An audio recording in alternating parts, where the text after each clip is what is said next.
excited to host this next Virtual Voices series.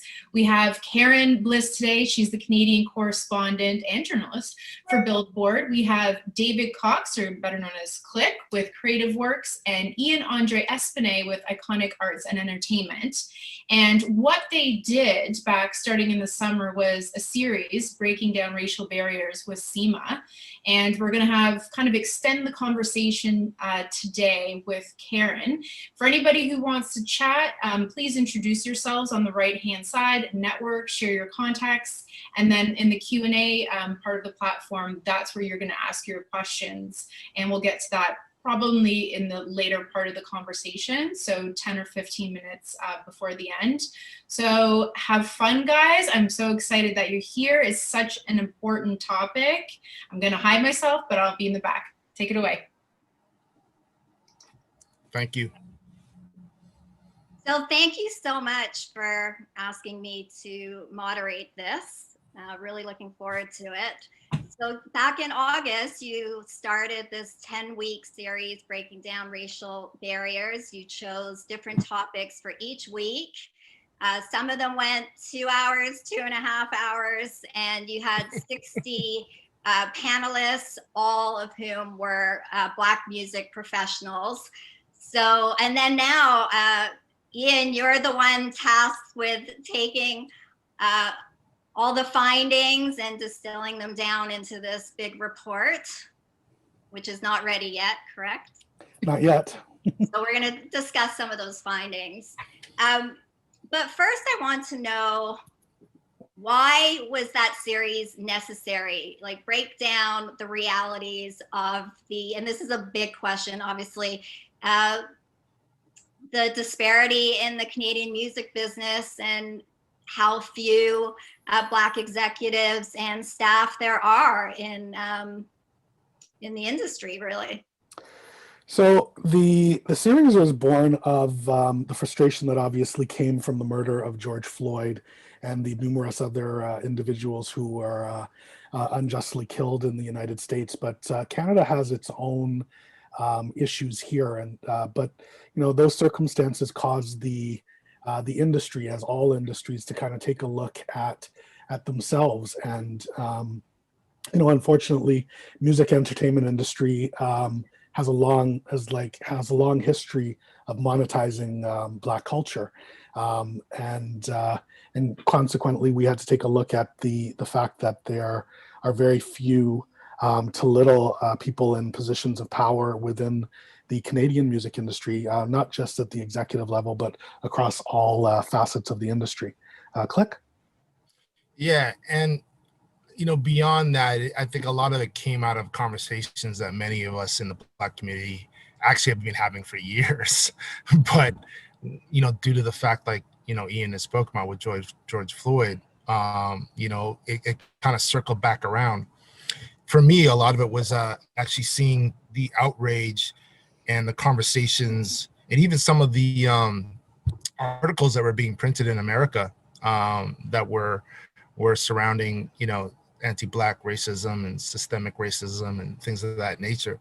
And I've known my friend Ian here for many, many years. We've actually worked together. I worked at a label, and he was a club promoter, and we got on the phone one evening and started, you know, out kind of basically, you know, confiding in each other on our frustrations. And one thing led to another, and we're like, you know what, we should have a round table discussion with our community. And it got into deeper conversations about, you know, how good is a roundtable discussion? What's the real outcome that you want to get out of these type of conversations? Like, you know, I think it's important that we talk about these things, but there has to be some sort of actionable thing that happens that actually can make change.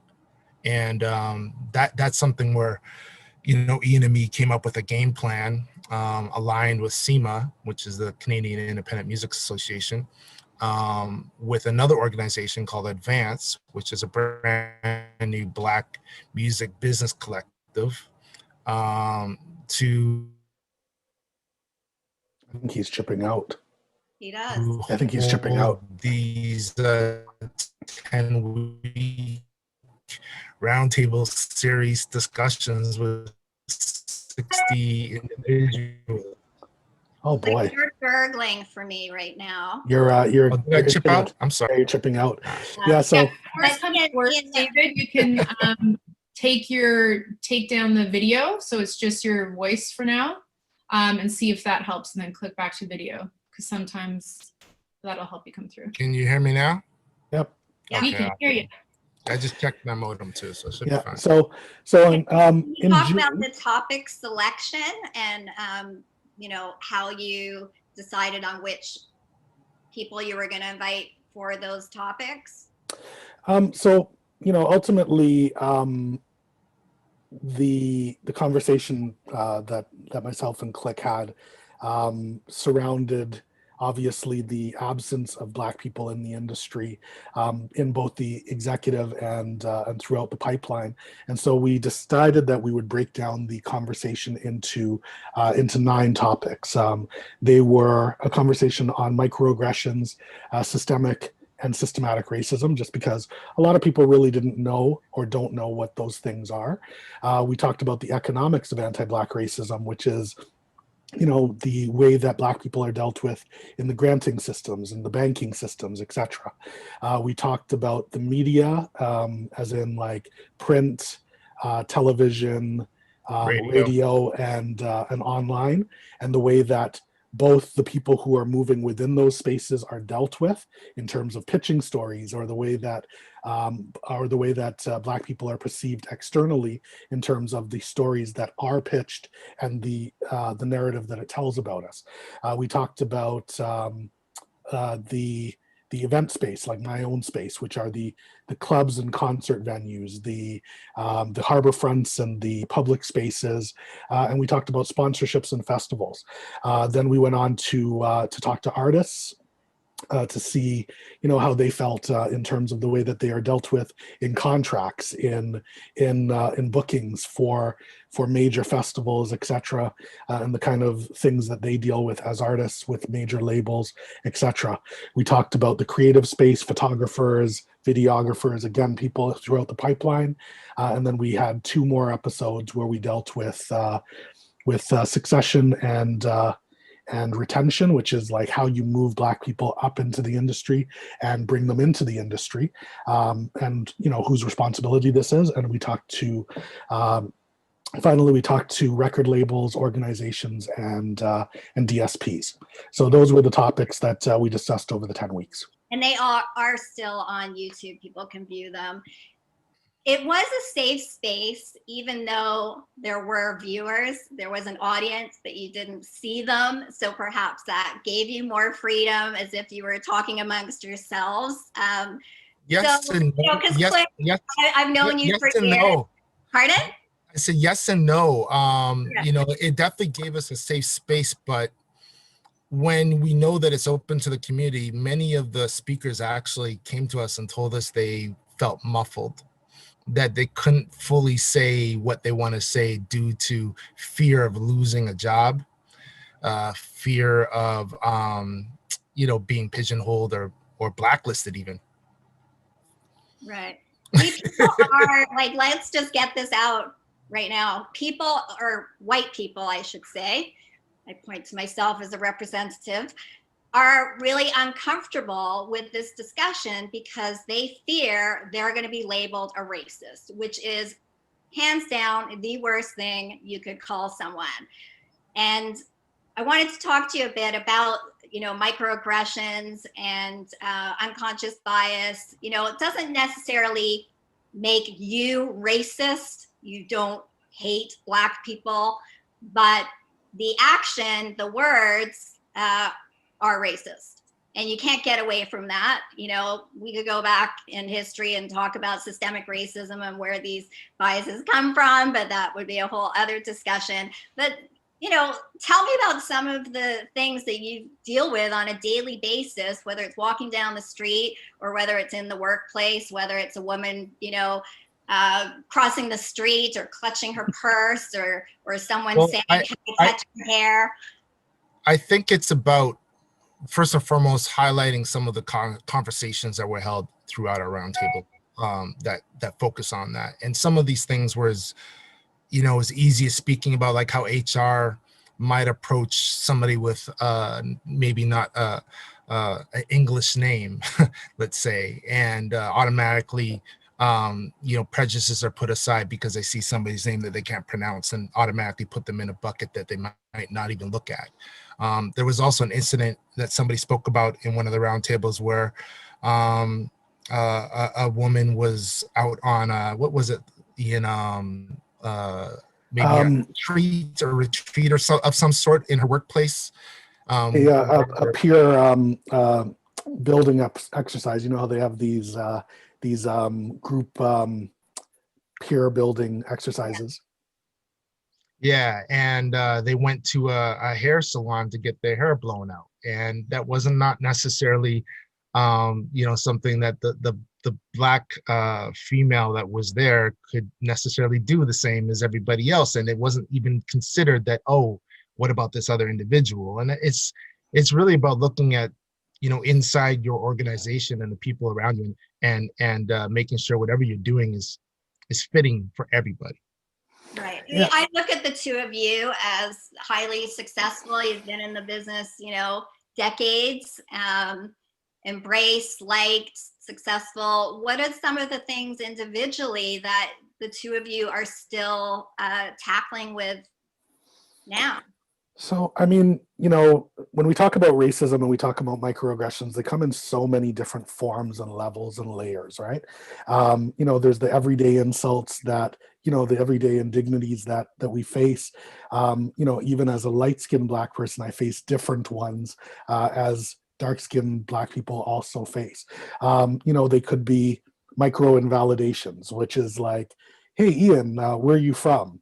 And I'm like, Women's College Hospital. And they're like, but where are you really from? Or like Click worked at Universal, somebody going up to him and being like, but how did you get that job? Like, well, I was qualified. Like, you know what I mean? Like, oh, I thought you might have been affirmative action, or, you know what I mean? Like these kind of things, right? Or, like, it's like, microaggressions, like, somebody wearing a Confederate flag t-shirt, right? Like, these are the kinds of things that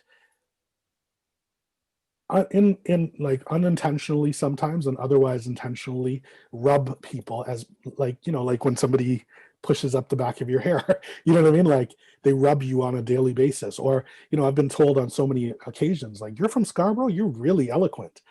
Like there's a stigma surrounding Scarborough and the fact that Black people generally live here.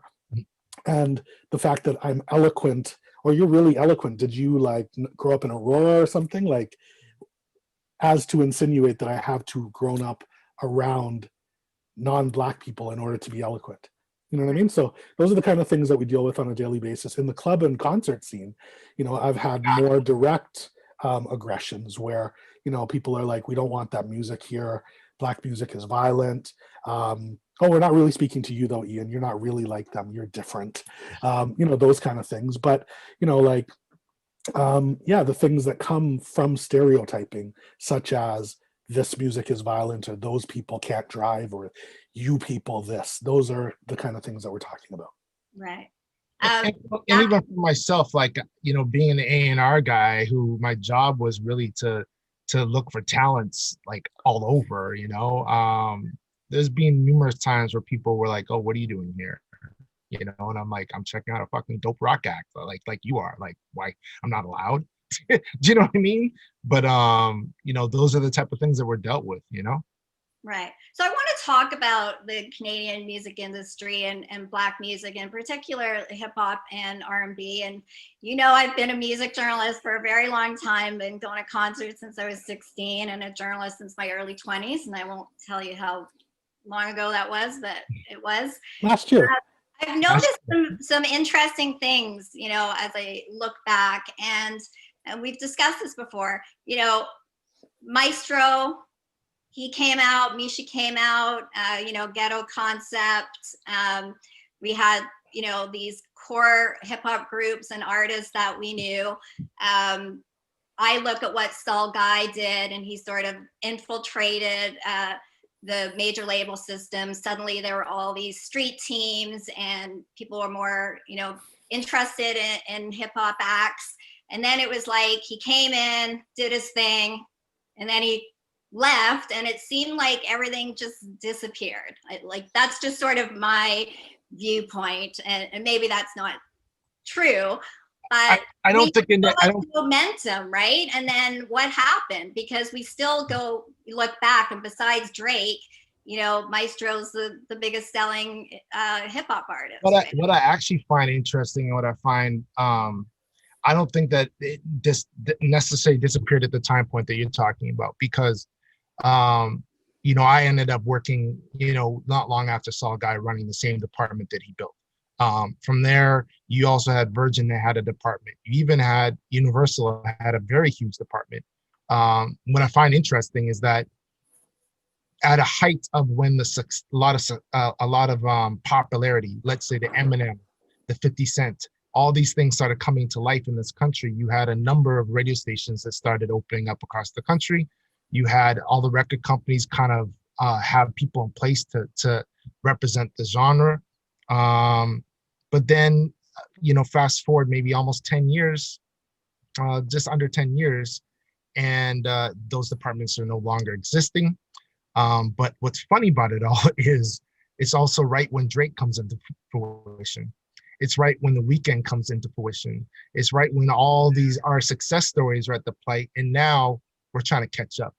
Right, but which is unfortunate, because they should have never caught up. They should have held their ground and kept on and kept, investing and being involved in where they need to be involved. Right. I mean, female rappers too. I mean, Havaya Mighty won Polaris, but before that, I would still cite Mishi, right? So I feel like there's an issue there. So is the answer, as you're saying, like having these companies bring more Black voices, Black talent, Black business people into their companies, so that we can have like proper representation with the music as well? So I think that, to Click's point, and to yours, that there was a point in time where it seemed like substantial progress was being made. Now, if you have individuals who have been working in the music industry because they love it for a long period of time, and those people seem to hit a glass ceiling. In Canada, we have a very polite racism problem, right? If they hit a glass ceiling, there's going to be only so much that they take before they leave and go to food services or another industry. And so if the record companies, if the corporations, if the organizations, the CRTCs, the granting organizations do not give proper respect to Black music forms, you're going to see an exodus. And that's happened not only on the internal side, but on the external side, where artists have felt that in order to break, you needed to go to the States. Right? If there's no ROI for them in our award ceremonies, if winning an award means nothing because, like a Jan Arden will get a world, a countrywide tour, but a Black artist will go home to their mother's basement. If working at a label means that you are going to be stopped at this level, but we create the music but have very little impact on the way that the music is portrayed or the acts that are being signed, this means that we have very little control of our narrative, which means that we are bringing in acts that people who are in a power position, who don't know the culture, think are like, talking about stereotypes, hip hop is gangster music. Don't sign that conscious rapper, sign that, because that's what those Black people, and it's not those Black people for the matter, it's everybody who listens to hip hop, but violent music is what they want. So go away with that positive music and sign this. And if we don't have control of the narrative, you're in the industry, you're not making money. Like, all of these things are going to lead to an exodus. And I think ultimately that's what probably led to the absence, to what happened in terms of momentum. Click, sorry. And control of the narrative, just to be direct, means empowering people with the power to actually call the shots. Because a lot of people in the industry that have been in the spaces have not necessarily had that power. Not a lot of people had the power to actually say, here's a budget, go sign whatever you want to go sign. here's the project, go market it however you want to do, here's your budget, make it happen. It's never really been giving people the full autonomy to do what they need to do to show improve, and that doesn't help either. Right. I mean, in anything, if you want, long-lasting change, you have to change the people at the top, right? So Yeah, and I think that like to your, like when we spoke before, Karen, you were really kind of fixed on what these changes have to be. Well, there's a need on the part of these organizations to look at their boards of directors and say, how do we select these people? The processes by which grant monies are given out at these organizations, the factors, etc. But there's also an obligation on the part of corporations and festivals like CMW and whatever else to say, are we looking at our entire organization through an anti-Black racism lens? When we have a panel discussion, do we just get a bunch of Black people and put them on a panel and then that's our contribution? Or do we say, you know what, we're doing a panel on sync, we're doing a panel on touring. Are there any people, just like we would for women, right? Education, mentorship, succession planning, all of these things that have been done for other groups like women over the years to ensure that the rooms look more like society looks. You know what I mean? And not, typecasting people. Black people also perform rock music. Coincidentally, rock music is our music. You know what I mean? So we also perform rock music. We were talking about Elvis this morning. You know what I mean? And his stuff from Big Mama Thornton. We also perform country music. There are hundreds, supposedly, of country music artists across the country. EDM has origins in house music, and in Chicago and Detroit. You know what I mean? So it's like we can be on radio stations, including the one that plays all Black music, like the Flow 93.5s, but we could also be on Chum. I know as much Phil Collins probably as you do. Probably more. I should interestingly point out that now the term urban is not acceptable the way world music is now not acceptable. Can you explain that? Because there used to be urban music departments both here and in America. Click, you wanna? Yeah, I mean, the word urban really comes from the space of back in New York with Frankie Crocker and the radio stations there, when hip hop and R&B was really starting to get popular and Black radio was a thing, and it was literally called Black radio. And when it started getting, to a crossover point where they were like, listen, we want to get more money, but we're not getting it, going knocking on doors saying this is a Black radio station, they put in the word urban. And that basically trickled into every other space. Basically somewhat of a safe word, unfortunately, because then at the same time it really hinders Black music as a whole, and now we're competing in two different spaces almost.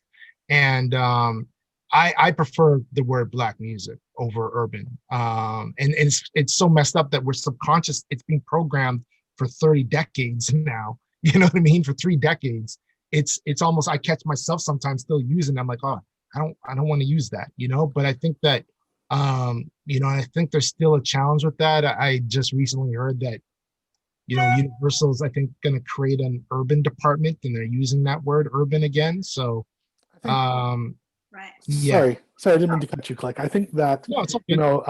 Karen, you spoke to this at the beginning of the episode. There's an uncomfortability with calling things what they are sometimes. It's Black music. It is hip hop. Beyonce is an R&B, a rhythm and blues artist. Justin Timberlake is making, and so is Justin Bieber. They're making Black music, right? We all eat Chinese food. We all ingest it. We all enjoy it. We all make it, but it's not ripped away from its culture. And time after time, these things are ripped away from the people who create them. Similarly to pop. So if Beyonce is making R&B music and that music becomes popular, it becomes pop music. Now, what the ramifications are for that at places like where these musics are categorized, like the CRTC, is that, a reggae artist, for instance, which is a world music artist, like Coffee, will have a big song like Toast. And the restrictions on the radio station say that the radio station, the black radio station, G98.7, can only play a certain amount of pop music. After that, after which point, it needs to not play so much. Consequently, coffee stats end up on the pop charts and don't get attributed to where they came from. So the black music station is big enough to break the artist and make them shaggy, but not big enough to keep the artist. And then those arguments are used to say, there's no market for this music. Nobody listens to this music. Exactly. Those are the, you know what I mean? And that's what we're talking about when you talk about systemic racism. And that's the importance of utilizing the word, just keeping it what it is. This is black music, because otherwise you kind of devalue the successes of the artists in that space and kind of keep them in a bucket. And I think that if we really address and actually, you know, shine the light on the success of the black artists, it makes the whole industry as a whole flourish better, because we're not saying, oh, it's a black thing and put it down here. You know what I mean? Right. And then that whole idea of like, oh, well, once it gets successful, like Ian was talking about, going over to pop or other genres, like I think this is part of the reason why you look at certain genres that have lost, unfortunately, a large portion of their black background, like the blues music. You know, blues music, that is black music, up and down. But you go into those communities, and I guarantee you, you're not going to see a lot of black people. You know, you're not going to, and it doesn't mean that black people aren't blues lovers.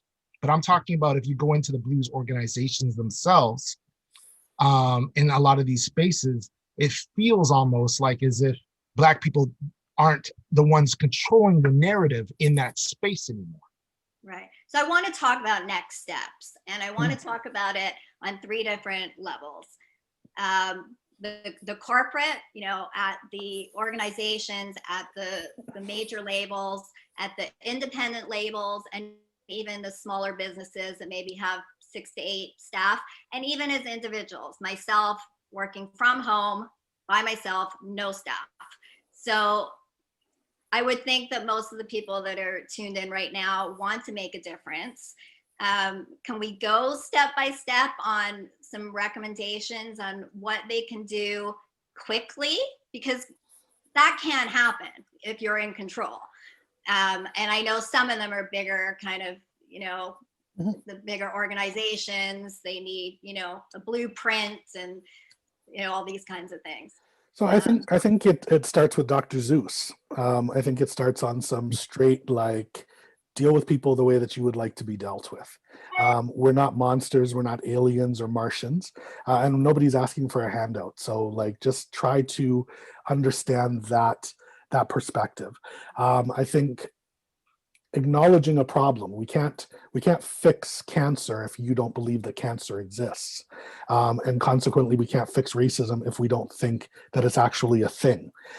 So understanding and trying to listen and hear things from someone else's perspective and understand how not starting at the same starting point or your intrinsic biases might damage. You asked about the individual level. You know, looking at yourself and saying, do I see things from one perspective only? When I hear something like, these people can't drive, or these people only have children out of wedlock, or whatever, these kind of stereotypes. I should clarify, I actually meant in the business. Okay. Yes, I meant internships, mentorships, like reaching out, getting, I know a barrier to entry at the major labels sometimes has been, you know, a high school diploma or even a college or university degree or diploma. So that was sometimes restrictive. But I think there's steps, Karen. I think the first step is what he's talking about. I think that a lot of people might not realize like what their own issues are within their own organization and companies that are belittling or not opening up the entry points. And so they're not going to realize what's going on. And a lot of it is, like you said, it's not necessarily blatant racism here. Sometimes it's sometimes they don't even realize the system that that was built before them, they are already working within and still pushing the same narrative forward. It's not even a matter of like them being racist in a sense. It's like the system that is in place cuts us out. And they don't realize that some of the steps that are in that system still exist. And so I think one of the first things really, is looking within your own organization, it could be you could be a small management company, you could be a small label, you could be a big label, you could be a small booking agency, you could be a big booking agency. The question you have to ask yourself, are we really representing a diverse culture, and do we have Black people working within these spaces? And if we don't, then it's like, well, let's change that, and let's let's be proactive in trying to fill that role, especially if you are working within that lifestyle and culture and pushing that forward, which mainly every radio station in this country is, mainly every media company keep having this discussion if the answer to your question was yes, right? So we know the answer is no. So can we not do both things at the same time? Can we not, acknowledge our biases and try to do better while also reaching out to the Black music community and professionals to see if we can get more interns in or hire more people and just engage more? Can we not do the two at the same time?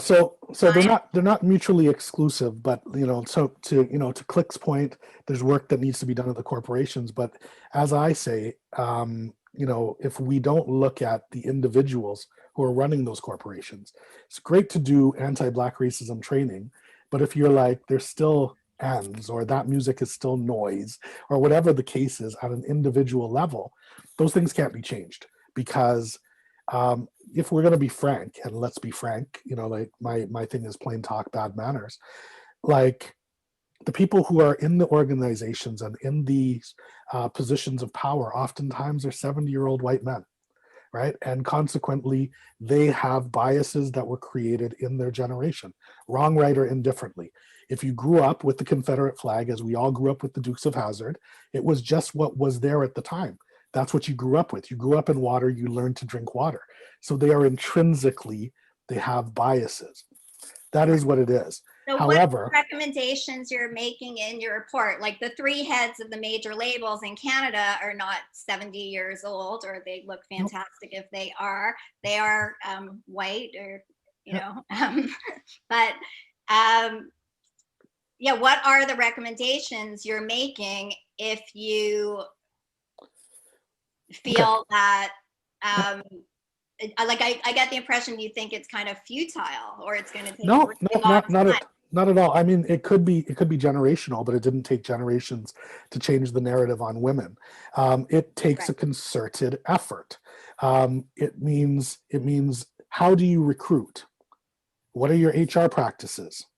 How are your HR departments trained? Right? It is, how are your board of directors? Is it by referral only?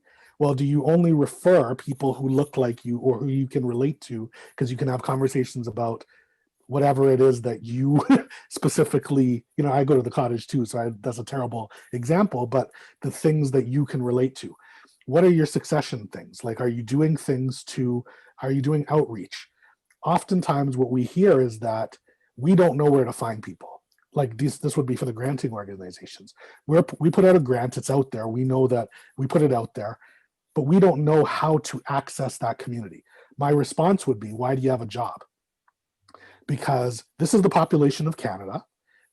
And like, if we're being frank, a lot of the Black music genres are dominating the music charts, and everybody listens to them, from white kids in Aurora to white kids in Oshawa. Listen to hip hop and R&B and Afrobeat and reggae and soca and all these musics now. And so you need to do things to reach out to those communities in terms of, like, if this is a record label, what are you doing for outreach to high schools and grade schools, etc.? What are you doing? Like, when you look at a process like internship, is it intrinsically biased? Maybe when you have been here for 3 generations and have inherited homes upon homes upon homes, just like you don't have any worries paying for university, you don't have any worries spending an entire summer working free at an internship, but maybe somebody who is lesser privileged does. Right. Right. Changing the mindset and thinking, oh, you know what, maybe there's another perspective. You know what I mean? Right. Is the starting point to changing these things in these organizations. But outreach, infrastructure, looking at your boards of directors, looking at your processes, looking at your HR, looking, you know what I mean? All of these things. Click, I don't know. You mentioned You women nailed it. in the past couple of years, like since the Me Too movement and gender parity, there were some swift changes in Canada and the music industry at the boards. In particular, there was an organization that was started by some Canadian women across the board, and I've seen it very rapidly change to have, you know, almost 50-50 gender parity. Do you feel that similarly that could happen with you know, the boards having Black people on the I do, and I actually also think it's even bigger than just than the Black people. It's also, you know, we're also fighting for the women in that space as well. You know, I remember, you know, speaking to a couple Black, you know, females in the industry who didn't actually feel comfortable within that women organization that was created. And I remember even going to a meeting to support and them feeling like, as a Black woman, that organization didn't necessarily speak to them either, you know? And I think that's something that we have to think about even for ourselves moving forward. You know, Ian and me speak about, like, when we did the roundtable, we were very conscious of trying to have every single different type of individual under the sun represented. You know what I mean? From, you know, everything, every shape, size, sex, you name it, you know? That was very important to us. And I think that's the mindset that everybody should have when they're going into the entry points for people, you know? And I want to add to that, you know, like to Click's point, when we were picking our panelists, we made sure that all intersectionalities were crossed. LGBTQ is involved. I mean, it was a national panel. We made sure that we had gender parity as much as possible. But the one thing that we found, ironically, when we started to look in certain positions, sync managers and all of these areas, were that there oftentimes were only one. There's Right. music directors, program directors, et cetera, et cetera. So unfortunately, diversity and inclusion for the last 10 years in this country has meant white women, to be honest, right? It has not included Black women. And the irony of that is that if Michelle Obama became the president, it would be okay for Clinton to become the president, but not vice versa. When white women open doors, they don't open them for everyone. When Black women open doors, they open them for every group, including myself and Black men and Asian men and everybody else. So it's very important that these companies start to look at the way that their infrastructure is and put in place for bright individuals. Nobody's asking for anybody to be placed in a position when they're not qualified. That's bullshit, right? But yeah. There are people who are in position who have hit a glass ceiling because Canada has a polite racism that even when people go for jobs and they're what's it called, they come back to them saying you're overqualified. Stop it. Right. Can either of you speak about Advance? It's, you know, a really important organization, much needed. Can you tell me about the membership and how, you know, people can benefit from it who aren't Black and access the, maybe there's a database of people in the industry, like the purpose and the outreach from that? Advance started very close to when we started, you know, creating the roundtable discussions. And, you know, it was really created by individuals from within record labels and publishing companies already that exist. And there started with about, I'd say that those first meetings were about 30, 40 people throughout the industry kind of contributing to what we would like to see Advance be. What is needed, what type of programming, what type of advocacy is needed. And right now there's a number of different committees underneath the board that are programming right now for 2021. There's even to the point there's a regional committee that basically has individuals from across the country, because the idea is to really, how can we really make a stronger infrastructure across the country? This is not a Toronto-centric thing, you know? And so that's part of it. Ian? Yeah, I think that Advance is going to do a lot in the arenas of mentorship and pre-screening for large corporations. I think that it is going to be a lobby group for the issues that Black people are seeing throughout the entire industry, whether it be stagehands or A&Rs or executives. And I think that it'll provide a strong voice for the community. Yeah, I think that in the next couple of months, you will see probably some sort of inventory of individuals within the community who do different jobs. And again, for all of those watching who want to make change in your organizations, it is a concerted effort. You know, Karen, you asked me about affirmative action this morning, and I talked about female DJs. If there are not female DJs in the industry, we have to do things to put female DJs in the industry. It's just what it is, right? And so somebody's going to complain, but it's not fair. But we have to do things to develop female DJs to create gender parity. The same thing is going to have to be done in other areas. Sorry, and he's using that, and he's using that as an example. You know, DJ is just like really female, like that could go to sound people, sound engineers, you know, tech people, managers, lawyers, you know, and so forth. I mean, I know that there's been a list made of female sound engineers and tour managers and producers that, you know, and bands, female fronted acts that people can access. So, you know, it is necessary, I suppose, to have some kind of database for people. Yeah, so someone was asking, it's advancedmusic.org. The website is in development now and should be, you know, to Dave's point, the organization is very, very young, under 4 months. So they're literally in the development stage, but all of these things are forthcoming and will be accessible by advancedmusic.org. To your question as well, allyship. You know, this word flies around the place all the time, ally, ally, ally. And, you know, I've been famously quoted as saying, don't call yourself ally, we'll tell you when you're an ally.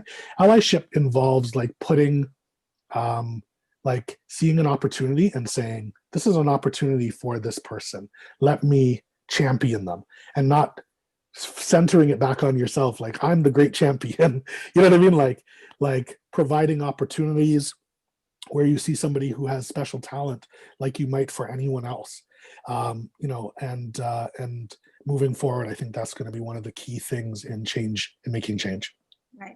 Is there, or is Advance a safe space for perhaps an individual who's working within a company that is experiencing racism the same way women might, you know, experience sexual harassment? Is there, because you feel uncomfortable going to HR, like, is there?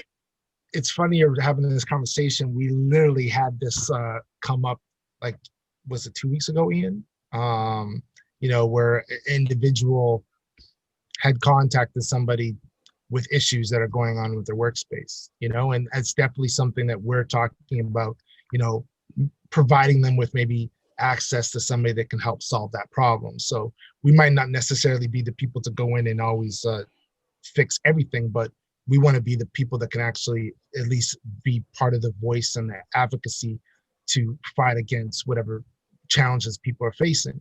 You know, another person that's on the board talked about sitting on a board right now that they feel their voice is not being heard, and the Black people's voices are not being heard because they are the only Black person on the board trying to fight for Black music in their region. And if I was just shocked that they're, you know, sitting on a board in one of our provinces for many years, and can't get anything moved forward that benefits the Black music community because they don't see it as a priority. That to me is where Advance needs to help change that. It's just pretty mind-boggling when you look at the makeup of the charts and, you know, the success of Black artists, and that all of us have jobs because of them throughout history. And yet, and you look at this wonderful country we live in that we, you know, think is multicultural, and yet we have these problems. Yeah, so to dovetail back to your statement and click statement about people who feel uncomfortable, one of the things that will probably be a recommendation in the report, and I know that that the women's movement had this same problem, is that oftentimes when you complain about somebody in an organization or a business, you go to HR, you make the complaint, they bring the complaint up with the person who's often your boss, they do an investigation, and then they put you back in the cage with the lion. And so we have to be careful, to your question about Advance, is that, you know, when you whistleblow, there are ramifications. This is a small industry in a small market, even though it's the 5th biggest in North America. You know what I mean? So you can get blackballed in an industry. And oftentimes, you know, like speaking for Black women, there is a narrative that Black women are difficult and whatever when they defend themselves, like because of stereotyping and because of what you see in the media and the snapping finger Black woman, right? So it's like, you know, our goal is to ensure that these places are actually really a safe space for people, as opposed to just making a performative action. Right. And just to say, Advance was really an organization that was built to advance the careers of professionals in the music space. You know, it's not a trade organization necessarily for artists. It's a trade organization to advance the business element of the music industry. Right.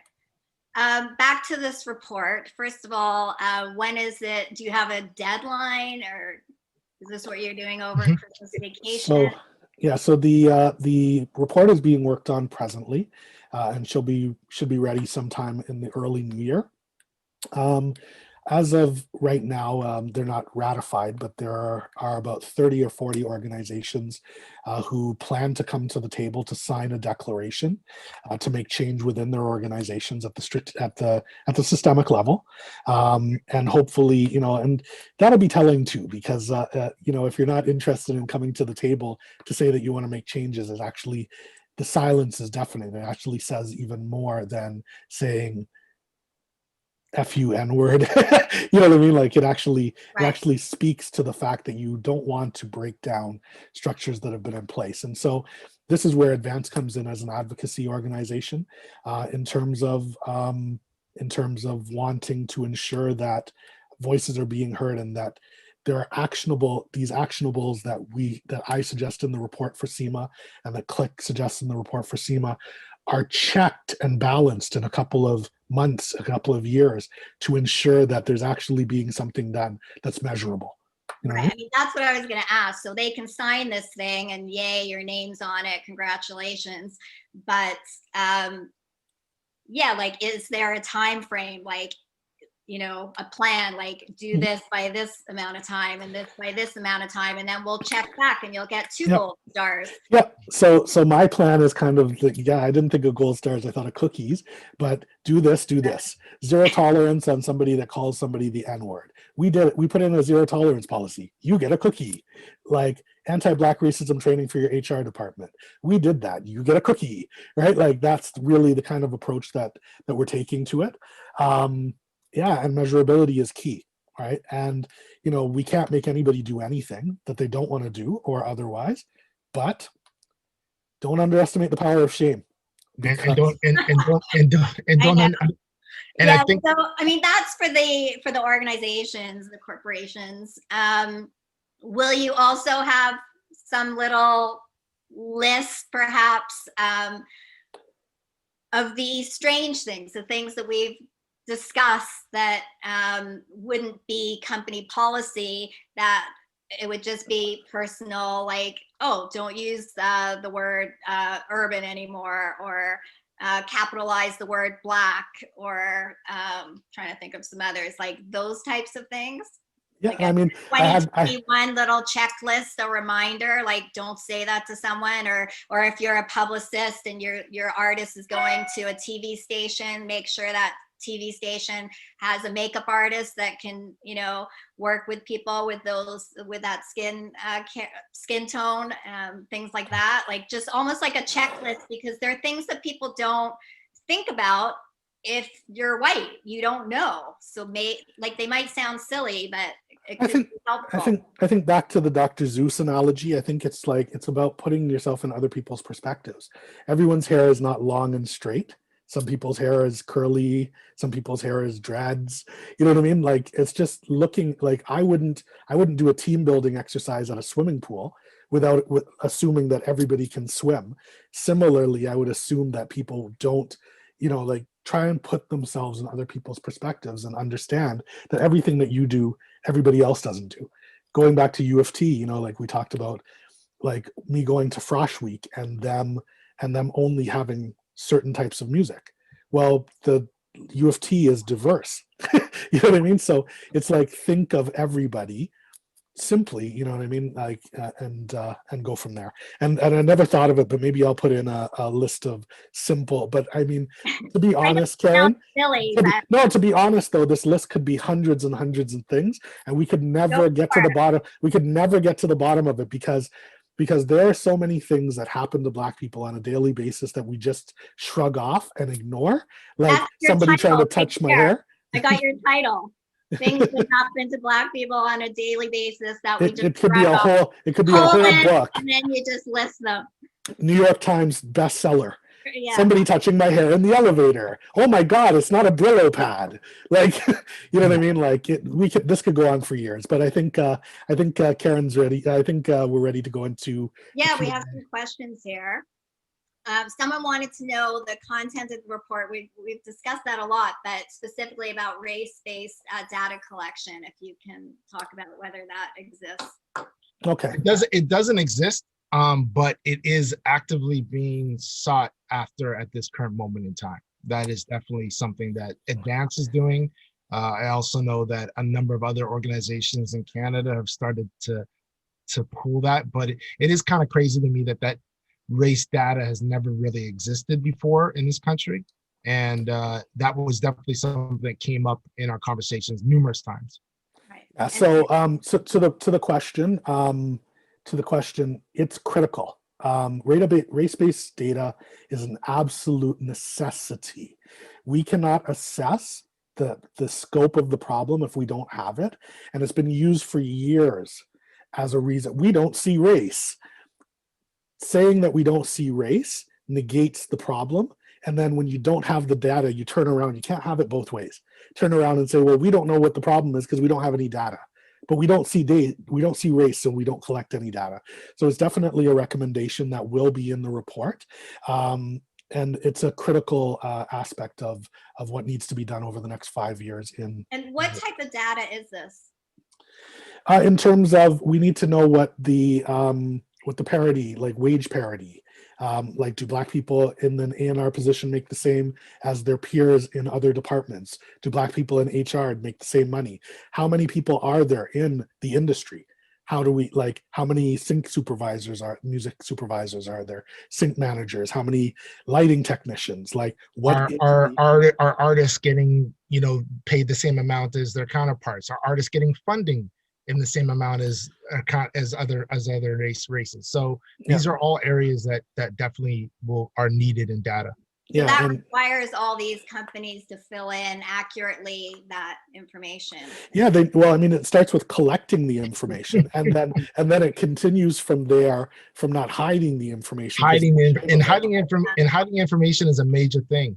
And me and Ian have seen this since we've been doing our own research. What was that word that we learned during what was it? Where they paint a picture of something. So we were talking specifically about factor, and unfortunately I brought up the statistics from their report, and unfortunately, we ended up in a conversation about their annual general report, And the report had 35 pictures of artists. It had 29 of people, I think it was 29 people of color, of which 19 were visibly Black, and 3 were Hawaii Mighty that you mentioned earlier. And what that's called is window dressing, because you want to show that you're doing something, but you're not actually doing it. You know what I mean? And this goes to all the organizations. I know that it's well-intentioned sometimes, you know, like, and I mean, but these are friends. The reason why he's saying they're not doing it, let's be clear. It's not that they're not, you know, giving out funding to the Black community, but when you look at the actual stats in comparison to, you know, how many Black people are actually getting funding in comparison to other races, and then you compare that to the percentage of what they're showing in terms of their window dressing, they don't measure up, and that's where it's like, okay, something here is wrong. Question here from Vanessa. She wants advice. I assume she's the young person she's talking about, a student who wants to break into the music industry in the corporate sense, to do an internship, but is overlooked, not due to their lack of experience, but due to their color. How can they make themselves stand out? That's the question. Okay, so Click is better suited to answering this, but I will say this.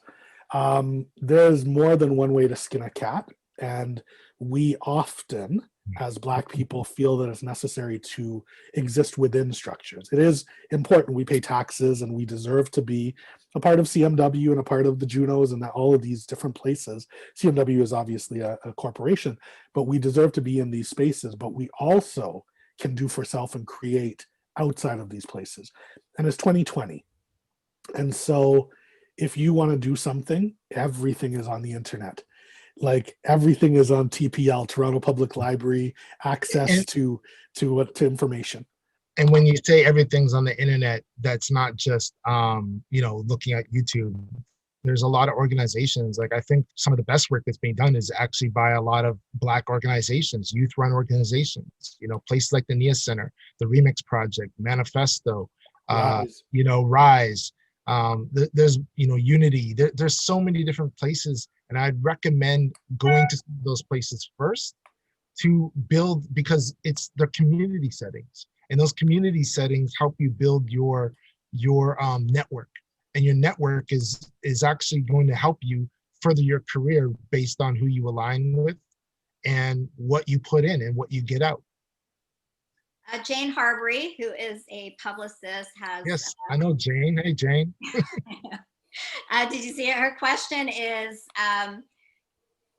there a checklist, or could there be a checklist for journalists interviewing Black artists on do's and don'ts, things that, I mean, I guess it's common sense, but maybe not all of us have it, on, you know, what not to ask that might be insulting, phrasings, those types of things.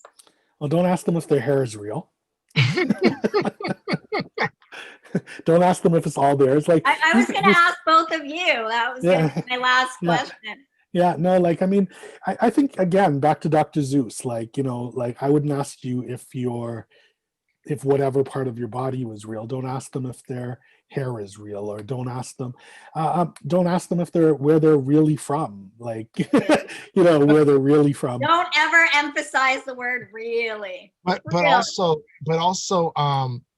there might not be a checklist, Jane, or anybody else who's asked that same type of question, but there are individuals around you. You know, look in your Rolodex, I guarantee you are 1% or 2% away from an individual that can help you answer those questions. So if you're in a space where you might be uncomfortable or don't know the answers because it might not be your cultural connection, I guarantee you can find a cultural connection. And so there shouldn't be, this is where I encourage people to not just give up because you don't feel the connection somewhere. Be like, okay, yo, let me find somebody who can properly, you know, I can hire or somebody I can bring into the mix to help me further my project or whatever it is I'm trying to achieve here. Right, but why not just ask the person you're interviewing? Like I was telling Ian this morning that I watched this fantastic I guess it's a civil rights documentary called Crip Camp on Netflix, and it's about a camp for disabled people in the 70s, run by hippies, and it's fantastic film. And then after, there was a Q&A, and my question was right off the bat, and I did it anonymously, and I shouldn't have, because there was a little check off the anonymous, but I wanted to know, as a journalist, is it okay to use the word disabled? Because I've been told not to use physically challenged or mentally challenged, and you can't say confined in a wheelchair, you have to say wheelchair user. And they really appreciated the question. I wish that I hadn't done it anonymously. They assumed it was a he, but they said, yes, disabled's fine. They said, I use the wheelchair, I'm not confined. And I just asked the question. I wanted to know, and I want to be respectful when I'm writing articles. Can't we just do that without getting attacked? Well, I mean, when in doubt, there's always Google. Right? Like, when in doubt, there's always Google. Like, but Google is confirmation bias. But I do think asking in a nice manner and asking in a way that actually is going to get you, it's when it's done ignorantly is when. I'm just saying, like, is this rude? Like, you know what I mean? Do you mind if I ask this, or is this acceptable, or is this correct in 2021? No, I mean, most people are open to answering those kind of questions, as long as they don't think that you're asking them on some but like debating with it. Like, like, I'm pretty open, and most Black people are open to you asking them a question, as long as you don't ask it in a derogatory or ignorant way. Right. And you're open to get whatever the answer it might be in return. You know what I mean? Like, you might have a shock effect when you hear something like, oh shit, I didn't, you know what I mean? So you have to be open on both sides. Okay, so Alexandra has a question. Speaking about organizations, she wants to clarify. Let's see. Do you have any information about organizations who are starting internal anti-racist work in broad strokes, but then clarifies and says festivals in particular? What are their? Okay, so broad strokes, where the work starts and where are the next steps. It starts with festivals, I think, at music festivals, I'm assuming. Just to clarify, organizations in general. Well, I think that we don't need to answer this specifically in festivals. I think this is answered in every space, because, I know right now there's a lot of companies that have been hiring equity and diverse inclusion consultants. What I would advise and recommend is, to have elements in that consulting package that breaks down every little piece to the point of not just addressing what anti-Black racism looks like within their space or where they're working, but also, like, what is the next steps once you've addressed these things? How do you move forward as an organization? And if they don't know how to do that themselves, then that's what you're paying a consultant to help you with as well. Like, those are things you should be asking for in advance of your proposal. Do you know what I mean? So I think it's critical that you vet those organizations properly. Consultants will have a rubric of things that you need to do in your organization in order to actually actively make change, as opposed to, because sadly there's a lot of people who are jumping on this bandwagon and running out there doing anti-Black racism training because it's a thing to do, right? And to that point, they need to make these things mandatory. You can't do anti-Black racism training in your organization and say that it's optional and it's a lunch hour lunch and learn, because then the people who are most likely to go are not the people who need it, because the others are like, I already know everything, I don't need to go. Right. So that's an interesting point, because as Click knows, actually Ian, you do too, on my Facebook the other day, there's quite the thread with someone who categorically does not believe that racism exists. And I'm sure within these organizations, there are all lives matter people, and people that will not change their view. It's like, do you like Trump? Do you not like Trump? Those people are not going to change their mind. So within every organization, there's people like that. This is who they are at But their I also, core, and they refuse to understand systemic racism and where it comes from and why it still exists. I don't necessarily believe in everybody refuses, and I don't necessarily believe that everybody's stuck in one way. I think that everybody learns in different ways.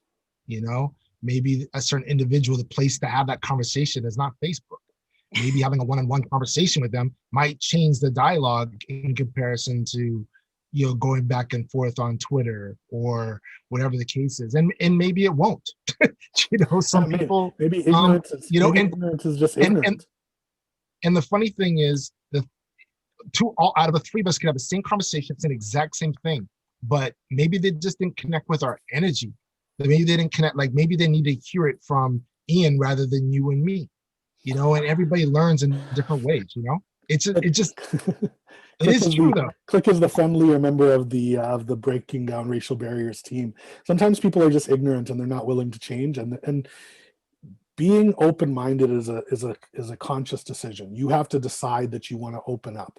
And if you've already gone into an argument not to listen, but just to speak, then you can never learn anything. And to those people, you're going to end up on the wrong side of history and probably lose your job at some point in time. Mm-hmm. You can be ignorant, or you can like decide to make a change. And I'm not saying that because you don't believe in something that I should be able to force you to believe in it. What I'm saying is these are basic human rights that we're talking about.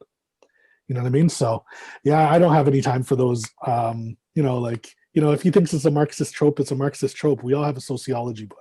You know what I mean? Like, to say big words, you know what I mean? So, you know, like, I don't have any energy for that. Right. So let me ask before we wrap up, the two of you, so you did this fantastic job. You know, you've got this 10-week series that, you know, anyone can go watch and listen to. I have a feeling that the two of you will be collaborating on other things going forward. And also you've become almost like spokespeople, like people are gonna come to you, like myself, and, you know, click, someone's writing this on my Facebook and I've tried, can you jump in? He's like, what, I'm having lunch, you know? So what's next for the two of you? Well, I mean, my industry is shut down. Clubs and concerts are obviously closed, but over the next couple of months, I will be working alongside Click on the BDRB report. Obviously, we, as I mentioned, the declaration signing sometime in the new year, and hopefully we will go on to assist. Like, this is another thing, right? Like, don't just go to the two Black people that you know. For like, you can come to the two Black people that you know for advice, but there's a lot of information out there. Try to circulate. Like, if you're going to, it doesn't make any sense that we're the only two that are on panels. There is a plethora of talented and incredible. We picked 60 individuals. There were like over 400 or 500 in the industry who are working Black professionals, women from the LGBTQ communities, women, Black women, like all sorts of intersectionalities in the Black community who are talented and willing. And, you know, if given the opportunity, you know, growing up in a Black household, I was told that you had to work twice as hard to get half as far. They are excellent at their jobs. That's the reason that they're even there, because they had to overcome everything and still do the job at the level of Chad, the average white guy who gets to do it mediocre and get away with it every day. And it's been really like gratifying to see a number of the people that we chose to be on these round tables get picked up and speak on other panels.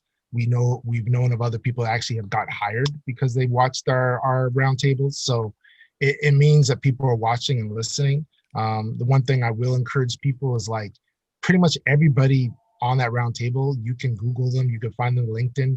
It's really easy to get people. They don't have to feel like they have to contact me or Ian and say, how can I get a hold of somebody necessarily, you know?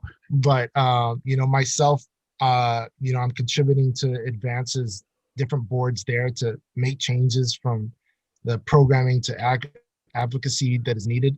I also sit on the CIMA board now, and I basically chaired their equity board. So, my goal within that space of independent, music industry is just to make a more equitable space, and that is reflected from their programming to even to their outreach and getting more organizations involved and more labels and managers and artists as members that can benefit from the opportunities that are provided within that organization. Yeah, and to Click's point about listening and learning, once you're finished listening and learning, it's time to get some work done. In finale, I am also open to some board opportunities as well. So I'll be around the industry. But right now the focus is the report and getting that out, and getting organizations into a place to to get consultants and start making change at a systemic level. Excellent. Well, thank you, both of you, for doing this and for doing that much needed 10-week series. Oh, and the episodes can be viewed at www.bdrb.ca, breakingdownracialbarriers.ca. All 10 episodes are up there. There'll be some new resources coming to that site shortly, and a new podcast of the same episodes coming in the brand new year.